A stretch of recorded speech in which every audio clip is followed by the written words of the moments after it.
Good evening, comrade. How are you, Mwasira Banj? Anyway, this is Samuel Lwala. Amene waboyaso akuti MCP ikuziruzitsa yokha. Akuti opposition sikufunika sokuti pakana iwononge zinthu zambiri. Hayi, komano MCP ikuzilosa mu ukonde kapena kuti mukhoka yokha ikupanga mistake yokha akuti mwano nkhani antumsiye yekha kuti alongosole. Guys, thank you so much. Yes, comrades. Good evening, everyone. Moswera bwanji muli bwanji. No, comrades. Ndinazanena inekuti MCP yizitha yokha, and opposition will not spend money fighting MCP per ground. Awazipweteka okha MCP. The reason is arrogance. They're too arrogant. Kusamva. How can you leave the strong people? Omana kutanzani pa campaign ndi utenga the weakest people kwaika kufupi ndi president. Why? And all sameti malimbikira utachagwera kale pampano. Kutitaya uko. And today is now when they realize that to sell somebody pandale kumugulisa msogolera masiku ano. Olo msogolera afuna agulisidwe azikhala ochenjera. Don't undermine those people who are your foot soldiers. Muli opposition. We fought hard to remove DPP. Tinatukwana DPP. Tinanyoza anta DPP. With hope that Chakwera is going to maintain morale imeti mampasa, support imeti mampasa Chakwera. Had it been Chakwera used as properly, use those people IMCP amena matamanga pa ground. Osa opa china chili chose. Achakwera panopa kanakhala muntu wanzeru. Koma kungolo wa mboma kungwaika pampanda Chakwera. Even running mate wawo chilima osa mfuna. Now these are the consequences. How can you I've been saying about Chimwendo Banda, this young man Chimwendo Banda. Amapanga zinthu ngati loziwa pamene yali mbuli. Sosten Gwengwe. Mbuli zeni. Amati Sosita Kachani, Samuel Kawale, Simplest Chitora, Sosten Gwengwe. Useless boys. Palibe chiwenanga pange pamene zafika. These guys are not even economists. Ngani hii yokuza chiti chose yufuna mundu oti amaziwa economy. That's all. Koma zachitika ile kulilongwe mavenda the way they rose up. That was more like a pricing against government. A minister zona kupeleka mayankho ku parliament. Sanga alibe intelligence aboma wakuti aone kuti kukanjika anthu apanga bwanji.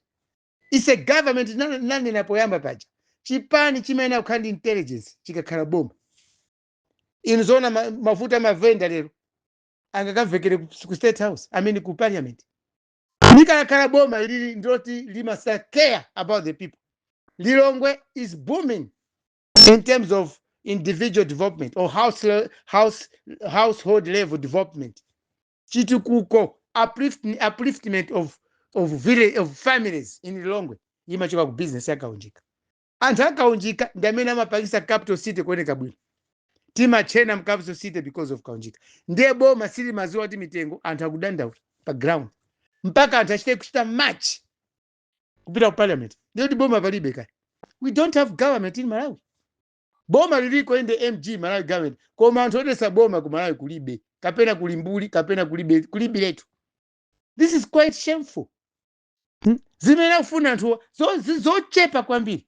Hati lipine MCP hivi la Chakwera kandi intelligence yamphamvu. Kapena anthu omwe amakonda chipani, kapena kukonda ziko lawo. Sibwezi zimene zafika pamene papa ya. People are suffering. What about my civil servants? Zinzukukwera pamene masale sa ukwera. Mpaka ma civil servants achite kumacho pita parliament. That means there's no government. Because ku parliament palibe chenanga kambe chanzeru. Look how Chimwendo Banda amene amayankhulira. Ngati munthu amene sanapite ku school. I don't know whether he's educated or not. The way he addressed the people there, the multitude of people. Sada yankweso molongo sokaso yayi. Not even touching. Italanda mwenye. Ino amwenye yake ndati. When you are flat, panopa ndi ukamba chonchi, $dollars athu akupita. Amwenye anagula kana sintha kale ndalama yathu ili $dollars, rand, euro, kapena pound. Mukapa nga fraseta amwenye, anyamula $dollars au ni mapa. Anamba kale gula $dollars. They've got a lot of forex. Ata unabo. Mumwenye, ama kaya ngati Nghanga.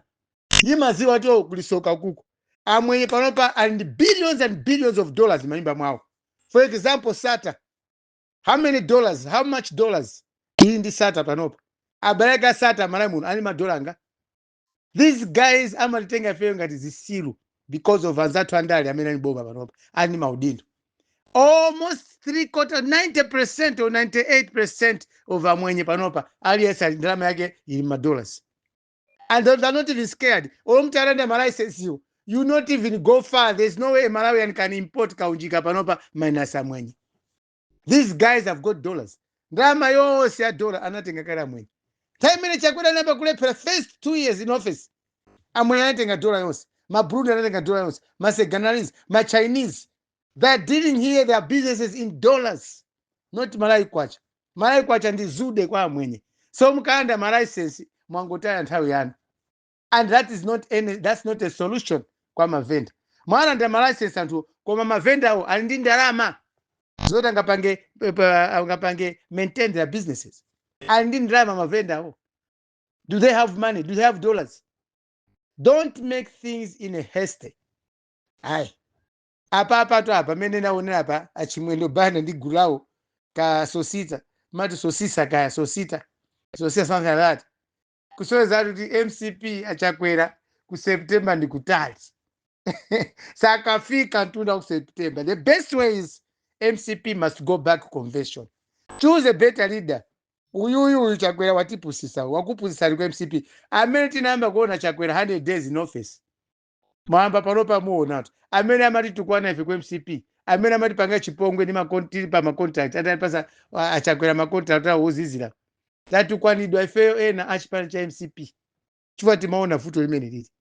There's no way panopa MCP can sell chakwera kuti azawine zisankho pa 2025 pa September pano. Kulibe. MCP is gone. Panopa MCP atani yapita. Ulendo. There's no way panopa chonchi muyamba ayamba kuonda. Ena afa ni ma BP. Ena mwina afuna panga malizi, afuna panga design. Koma uchiza manyazi. Chifukwa the damage is vast. Zambiri zindu zarakwika ku Malawi.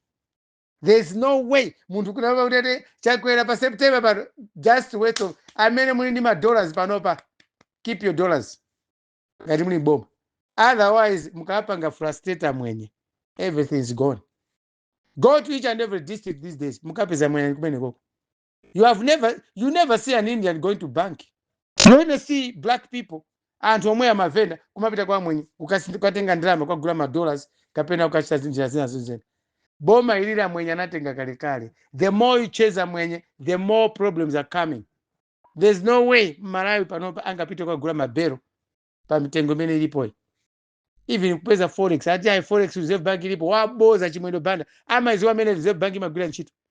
This man ndima mchwa kwambiri ndamene wonoka chipani cha MCP. Kupupuluma too much. Chimwendo banda. Kusokoneza basi. Yeyu saona kuti amona wafuna chani. So achakwera it is very difficult for achakwera kuti MCP agulise kuti awine zisankho. Apa ndi ulendo to MCP basi. Oranga ninene ananditukwana. Anandipanga chipongwe chosiyana azibaranga kukwanamiza izi ndi izi kuzera kwa mafumu Samuel Wala ndiye anavutika tu. Koma mavuto ineyo chilungamo chimatani chimandombora. Panopa as I'm talking chakwera is packing. Palibe amene kugulisa chakwera mbili amene kusapota chakwera mbili ali mzigoba. Pamene fera china Samuel Wala ineyo Samuel Wala, Bon Karindo, Lighton Mangochi. I don't know about him Tanywa. I don't know Ben Longwe. So many people. We use our real names because we love this country. Siti mzigo by tikama zuzula chakwera. Ineni ne Samuel Wala basi. Kwatu kwa Tomu Wala. Full stop. Village. Tiembero. Nothing will change because I love this country. I want to see good leadership for this country. This time September elections Malawi. Sifuna muntu wandale wopupuma. Yufuna muntu wota ndi zeru. So yendisela zintu. An economist. Ngati mena Deso Kabambe. Full stop. That's why I want Deso Kabambe to take over from this bullshit leadership. You see? Nangamawa ndikuvaso guri naso lachina yafuna match. Massive savers na usafuna match. Malawians Chakwera has got nowhere to go, nowhere to run. Paliponse angathawire Chakwera chimpeza chimene yeyo analuza. The only problem with Chakwera is samamvesesa mawu oti president or state president or republic constitution samamvesesa. Chakwera is only, he feels good at state house, is above everything. See now, anthu amene amakwera pamwambaje ndi amene amakusisa. Achakwera apa mavenda asisa. Just imagine, nkhani yokhuza mavenda, nyimbo za Chilima zamba kuimbidwa. Munatipera Chilima. Chani. Mwaona? So MCP, palibe pamene angapange chanzeru, nothing these guys can do. And I feel so for them because some of the guys amamchemera Chakwera ndazinzanga. And I know they're suffering inside. Koma kabwera pa ma Facebook, ma social media, they want to shine on top of us. It's shame. It's quite shameful. Tikuoneratu apa ma cabinet minister, they're struggling with lives. Azibalawa kuvutika. Even now also ngakhala lini drama zambiri, they're not happy people. Palibe amene akopa paropa minister wa MCP, palibe amene akomopa. Aliyense angona ngati chisiru. So muzikhala bwino ndi anthu a MCP. Khalani bwino ndi anthu a MCP. Otherwise, mafunso ambiri amene simukulephera kuyankhawa akulowesani kuzenje. Komanso mukapita ku opposition, no one is going to respect you. Komanso mukapusa nthawi ya campaign, you not move out of your houses. People beat you. Azakumenya anthu. Moyo ku Malawi ukuwawa, to be honest. Everyone is crying. Everyone is suffering. As I'm talking now, anthu akulira. Ena alibe chakudya. Ena ndi sugar ndi masamba. Chomwera tii chomwe alibe. Ena alibe ndi ufa koma ndiwo ali nayo. This is the life we're living in Malawi. Ena kupita ku toilet. Mwina nangopita last week. Mimba mulibe chilipo. Amangokoza. We are suffering Malawians under Chakwera. And Chakwera kumene aliko ngatidi anapempherapo. Kumpemphera munthu wina ndi kuchira. Mwina so abweresa akambe kupempheresa. Komanso even pano patapita kuti akamba iso kuzopempheresa ubusa wake. I don't think you not have people in the church. And athawa. Chikwa even a Pentecostal kumene anachokera church kwake kuvutika. Kusisepi anthu akavutika. Everyone is suffering. Even his best friends, Chakwera, they're suffering. Even the people at Marembo, they're suffering. Even when anakwatira Kurumbi, people are suffering. Akulu Amalawi panopa, let's wake up. Tisaendere ndale za mtundu. Ndizi mwaziona isi.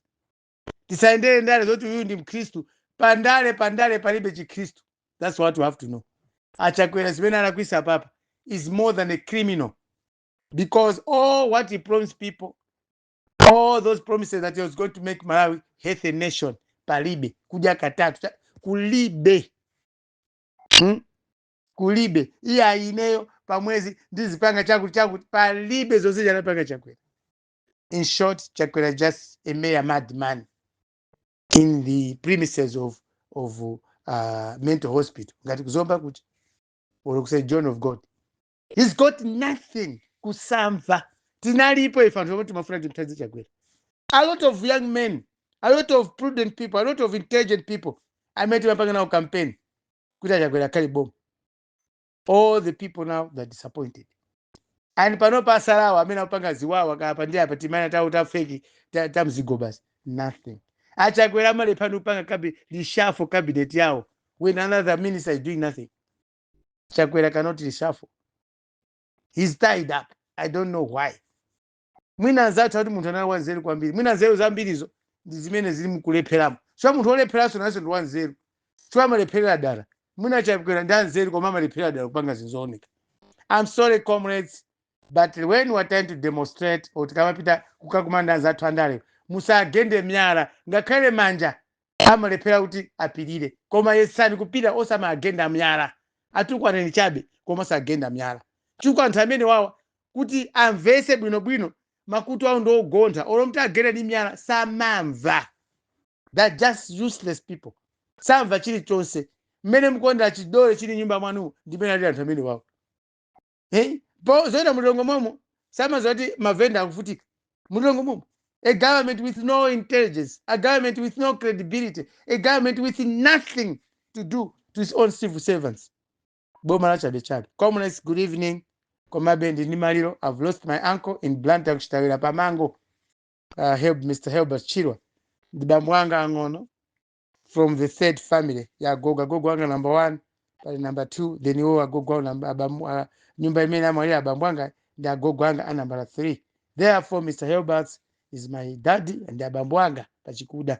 We don't know my arrangements kuti malo ayenda bwanji, maybe ena amene makhala Blantyre mumva komanso as a family we are going to consult you. But for Chakwera, comrades, Malawians, tinataya vote yathu pa munthu yemwe samamva kuti kumve. Good evening.